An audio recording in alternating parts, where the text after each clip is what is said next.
बाला की शादी। बेटी एक बार चल के लड़के को देख तो लो, मेरा दावा है कि लड़का तुम्हें बहुत पसंद आएगा। बाला बहुत अच्छा लड़का है। हाँ हाँ बेटी, हम लोग तुम्हारे दुश्मन तो नहीं है, किसी अच्छे लड़के से ही तुम्हारी शादी करवाएंगे ना, आखिर तू हमारी इकलौती बेटी है। अच्छा ठीक है माँ, अब ज्यादा भावुकतापूर्ण शब्दों का इस्तेमाल ना करो, मैं चलने के लिए तैयार हूँ। चलो फिर बिना देर के हम सब चलते हैं। सभी बाला के घर पहुँचते हैं। अरे क्या बात है बहन जी, अभी तक आपका बेटा नहीं आया? जी बस आता ही होगा। तभी वहाँ बाला आता है। लो जी आ गया मेरा बेटा, ये लोग तुझे देखने आए हैं और ये इनकी बेटी नम्रता है। बाला के सर पर बिल्कुल बाल नहीं होते। ये देख नम्रता और उसके परिवार वालों की आंखें फटी की फटी रह जाती है। ये तो टकला है। हे भगवान, माँ पिताजी आप दोनों एक टकले से मेरी शादी करवाने वाले थे। अरे ये तो पूरा उजड़ा चमन है। देखो बेटी, इस तरह किसी का मजाक उड़ाना गलत है। किसी के बारे में इस तरह की बातें नहीं करते। बालों का क्या है, वो तो आते जाते रहते हैं। लड़का टकला है तो क्या हुआ, इंजीनियर है, अच्छा खासा कमाता है। आप चुप रहिए जी, इसकी तरफदारी इसलिए कर रहे हैं क्योंकि आपके भी सर पर बाल नहीं है।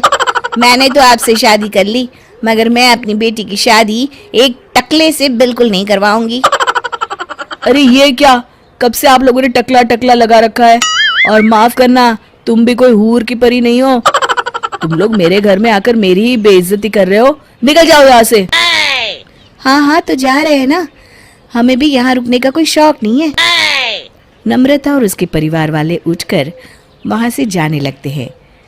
तभी नम्रता का छोटा भाई जाते जाते कहता है, टकला, तेरा बाप टकला। और इस तरह बाला का रिश्ता टूट जाता है। फिर एक दिन सड़क के किनारे एक आदमी घूम घूम कर कंधी बेच रहा होता है। कंधी ले लो, कंधी, एक से बढ़िया एक कंघी ले लो, नए जमाने की कंघी ले लो। अरे भाई ये ले लो। घूमते घूमते वो बाला के पास पहुंच जाता है। अरे भाई साहब, कंधी लोगे क्या? ये लो। तभी उसकी नजर बाला के सर के ऊपर पड़ती है। अरे माफ करना भाई साहब, आप इसे लेकर क्या करोगे? आपके सर पर तो बाल ही नहीं है, आपका तो स्टेडियम पूरा खाली है। चलता हूँ, कंधी ले लो, कंधी ले लो। कंधी वाले की बातें सुनकर बाला को बुरा लगता है।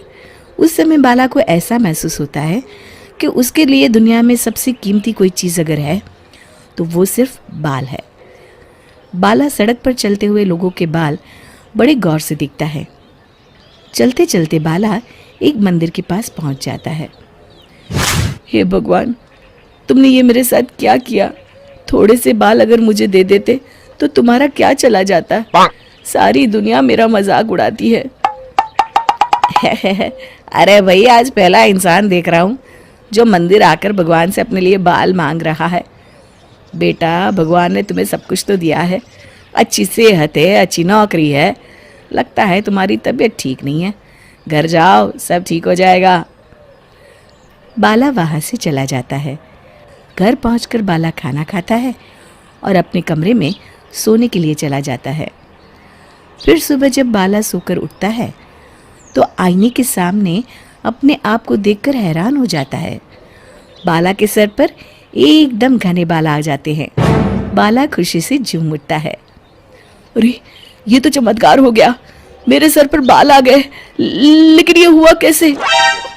बाला अपने सर पर बाल देखकर खुशी से पागल हो जाता है और अपने घर वालों से जाकर कहता है, माँ, जादू हो गया, जादू, मेरे सर पर बाल आ गए, बाल। अरे क्या हो गया, सुबह सुबह चिल्ला क्यों रहा है? पिताजी ये देखिए, एक ही रात में अचानक मेरे सर पर बाल आ गए, चमत्कार हो गया। अरे बस कर, कोई चमत्कार वमत्कार नहीं हुआ है। तेरे सर पर ये जो बाल है ना, वो नकली है। रात को मैं तेरे लिए लेकर आया था और जब तू सो रहा था तो मैंने तुझे पहना दिए थे। क्या बात कर रहे हैं पिताजी? कह दीजिए कि ये झूठ है। नहीं बेटा, ये सच है। अरे बाल निकाल कर देख ले, रोज अपने बालों को लेकर दुखी रहता था तू, इसलिए मैं तेरे लिए नकली बाल ले आया। अब ना तुझे कोई टकला नहीं बोलेगा। जा बेटा, जी ले अपनी जिंदगी। अगले दिन बाला अपने दोस्तों के पास जाता है। क्यों रे बब्बन, कैसा है तू? आए, कौन है तू और मुझे क्यों मारा? अबे मैं बाला। ये क्या मजाक है? मेरा दोस्त बाला टकला है। एक मिनट, अरे हाँ रे, तू तो बाला है, लेकिन तेरे सर पर अचानक बाल कैसे आ गए, और वो भी इतने सुंदर? सब भोलेनाथ की कृपा है। भाई मुझे देख, काश मेरे ऊपर भोलेनाथ की कृपा हो जाती। अरे कम बालों की वजह से कोई लड़की शादी नहीं कर रही है। हाँ यार, सही कहा, मेरा भी अब तक यही हाल था। मैं ना कल ही अपनी एक अच्छी सी तस्वीर खिंचवा कर अखबार में शादी का इश्तिहार दे देता हूँ, फिर तो मेरी लाइफ सेट है। चलता हूँ दोस्त। बाला वहाँ से चला जाता है। अगले दिन माँ, मैं अपनी शादी का इश्तिहार देने वाला हूँ, ये देखो मेरी फोटो।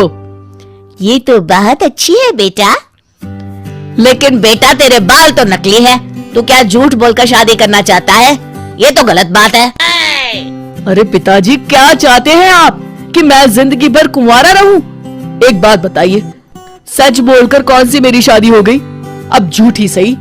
वैसे भी अगर एक बार शादी हो गई तब कोई क्या कर लेगा? मैंने फैसला कर लिया है, मैं तो इसी तरह शादी करूंगा। अरे नालायक, तू मेरी बात नहीं मानेगा। ठीक है, जा, जो तेरी मर्जी में आए कर, बाद में मेरे पास वापस मत आना। हाँ ठीक है, देखी जाएगी। इतना कहकर बाला वहाँ से चला जाता है। कुछ दिनों के बाद इश्तिहार देखकर बाला के घर में लड़की वाले उसे देखने आते हैं और उसे देखकर, सुनिए जी, लड़का तो बड़ा सुंदर है, खास तौर पर इसके बाल मुझे बहुत अच्छे लग रहे हैं, कितने घने और चमकीले हैं। हाँ हाँ भाग्यवान, लड़के के बालों में तो बात है, ऐसे बढ़िया बाल तो मैंने आज तक नहीं देखे हैं। क्यों बेटी, लड़का कैसा लगा तुम्हें? पसंद तो है ना? जी पिताजी। बहन जी, हमें आपका बेटा अपनी बेटी के लिए पसंद है। बहन जी, हमें भी आपकी लड़की पसंद है। सच बताऊं, मैं तो इतने सुंदर बालों वाले दामाद को पाकर बड़ी खुश हूँ। अब कोई अच्छा सा मुहूर्त देखकर इन दोनों की शादी कर देते हैं। जी बिल्कुल बहन जी, मैं ना कल ही पंडित जी को बुलाकर सारी तैयारियां कर लेती हूँ। अच्छा, अब हम लोग चलते हैं और कल से ही शादी की तैयारियां शुरू कर देते हैं। उन सब के जाने के बाद शुक्र है भगवान कि मेरे बेटे की शादी तय हो गई। हाँ माँ। अरे मुझे तो डर इस बात का है कि जब लड़की वालों को असलियत का पता चलेगा तब क्या होगा। माँ, पिताजी से कह दो ना कि ऐसे ऐसे में कभी झूठ का सहारा लेना पड़ता है। मैं अभी बाहर जा रहा हूँ। आखिरकार कुछ दिनों के बाद शादी का दिन आ जाता है। भाई मान गए तुझे और तेरी किस्मत को, कितनी सुंदर बीवी मिली है तुझे।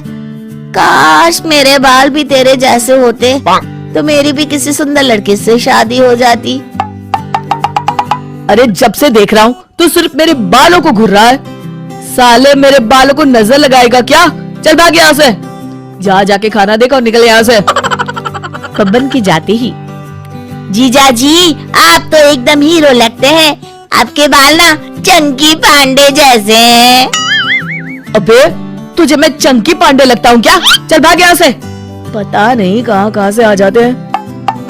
वही लड़का तो बड़ा स्मार्ट है, हमारी कोमल के साथ इसकी जोड़ी तो जच रही है। क्या दामाद ढूंढा है। जी जीजा जी, विवाह संपन्न हुआ, आज से आप दोनों पति पत्नी हैं। इस तरह बाला और कोमल की शादी हो जाती है। ये देखो भाग्यवान, हमारी शिमला की टिकट और वहाँ के होटल में हमारी बुकिंग हो गई है।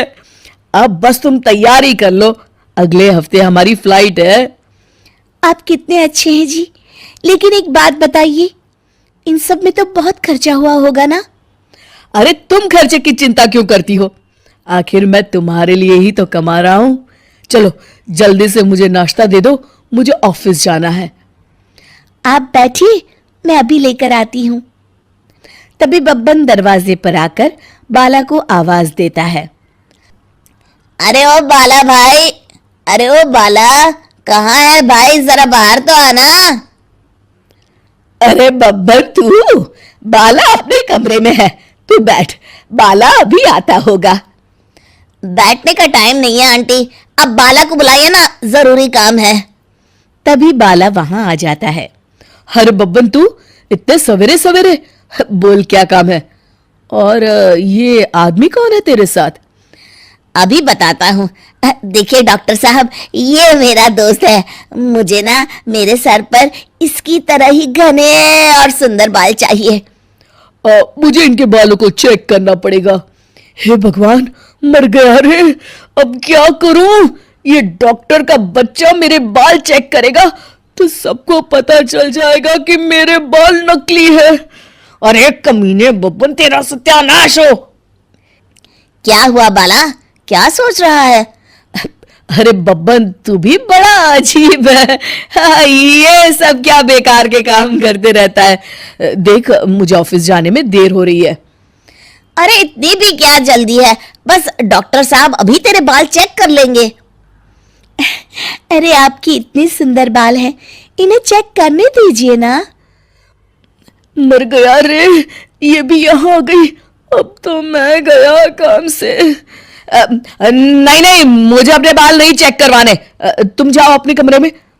सुनो बब्बन, मुझे लगता है कुछ तो गड़बड़ है, हो ना हो जरूर इसके बाल नकली है और इसीलिए ये इतने नखरे कर रहा है। हाँ डॉक्टर, मुझे भी ऐसा ही लगता है। रुकिए, मैं कुछ करता हूँ। अरे बाला, तू भी यार, इतनी छोटी बात में कितने नखरे कर रहा है।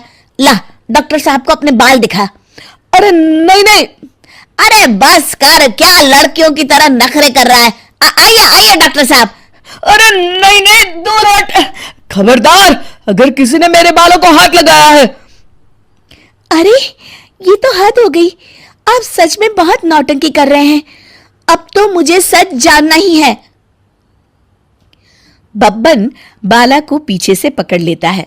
डॉक्टर साहब जल्दी आइए। अरे बब्बन छोड़ मुझे, मर गया रे। नहीं, अरे कोई बचाओ मुझे।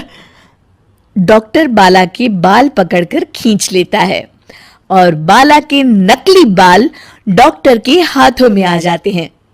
हे भगवान, ये क्या, मेरा पति तो टकला है। तू तो अभी भी टकला है। अच्छा, तो तू नकली बाल लगाकर सबको उल्लू बना रहा था। हाय हाय, मैं तो मर गई रे, लुट गई रे, बर्बाद हो गई। मेरी शादी एक टकली से हो गई। हाय, अब मैं क्या करूं? अरे भाग्यवान, मेरी बात तो सुनो।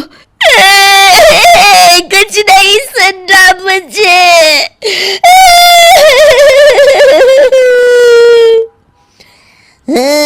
चलिए डॉक्टर साहब, अब हमारा यहाँ कोई काम नहीं।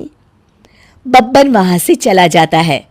कोमल अपने मायके वालों को फोन करके उसे ले जाने के लिए कह देती है।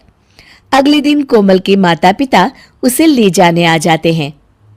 हे भगवान, मेरा दामाद तो टकला निकला, मेरी बेटी की जिंदगी बर्बाद हो गई। आप लोग मुझे माफ कर दीजिए। देखो बेटा, तुम टकले हो इस बात से मुझे कोई ऐतराज नहीं है, लेकिन तुम्हें झूठ बोल के शादी नहीं करनी चाहिए थी। माँ, पिताजी, आप लोग मुझे यहाँ से बस ले चलिए। एक गंजे के साथ मैं अपनी जिंदगी नहीं बिताने वाली। कोमल, मुझे एक बात बताओ, बाला ने कभी तुम्हें कोई तकलीफ दी है या तुम्हारे साथ कभी किसी प्रकार का दुर्व्यवहार किया है? जहां तक मुझे लगता है इसने हमेशा तुम्हें खुश रखा है। क्यों, सच है ना? जी पिताजी, सच है। मैं जानता था मेरा दामाद गलत नहीं है और रही बात बालों की, तो एक बात बताओ बेटी, शादी के बाद अगर इसके बाल झड़ जाते और ये टकला हो जाता तो क्या तुम इसे छोड़कर चली जाती? नहीं नहीं, कभी नहीं। बस लो जी, हो गया फैसला। हमारी बेटी जानती है उसे क्या करना है। चलो हम लोग चलते हैं अब। इस तरह कोमल अपने पिताजी की बात समझ जाती है और बाला के साथ बिना किसी शिकायत के राजी खुशी रहने लगती है।